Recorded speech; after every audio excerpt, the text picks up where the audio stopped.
It was a high-level interministerial meeting called for by China, which holds the Council presidency for the month of November. Several foreign ministers from other member states were in attendance. Addressing the meeting, China's Foreign Minister Wang said dialogue and negotiation is the best way to save lives. We should revitalize the political prospects of the two-state solution with stronger determination. Israel has long established an independent state, and the Jews are no longer without a home, but the right of the Palestinian people to statehood, their right to existence, and their right to return have long been ignored. This is the crux of the repeated turbulence in the Palestinian-Israeli situation. Fairness and justice on the Palestinian question lies in the two-state solution. This is irreplaceable. During the meeting, Wang announced that China will provide another aid package to Gaza to address the humanitarian crisis. Since the start of the conflict, China has provided cash assistance, food, medicine, and other emergency supplies. Wang has called for more aid corridors to be opened, saying relying on only the Rafah crossing to transport humanitarian supplies to Gaza is far from enough.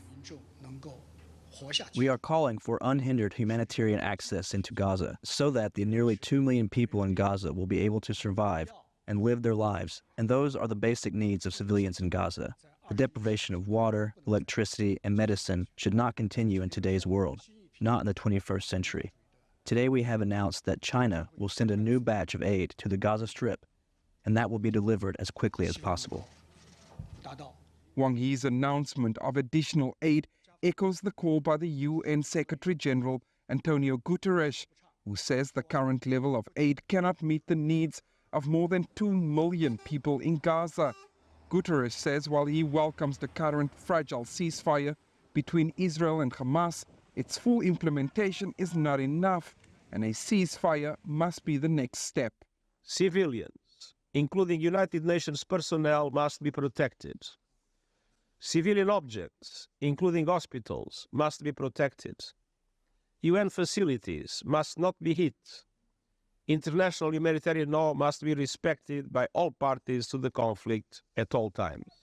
Several Security Council members have called for aid to Gaza to be scaled up and for civilians to be protected. The Palestinian Foreign Minister has called on the Security Council to act decisively before all of Gaza is destroyed. Hamas is seeking a 4-day extension to the pause in fighting. Israel says for every 10 hostages released, it's willing to extend the truce by 24 hours. As last-minute talks continue between Israel and Hamas on a possible extension of this fragile truce in Gaza, China's top diplomat says that the Security Council and the UN needs to work on a comprehensive and lasting ceasefire with the greatest urgency. Jody, CGTN at the United Nations.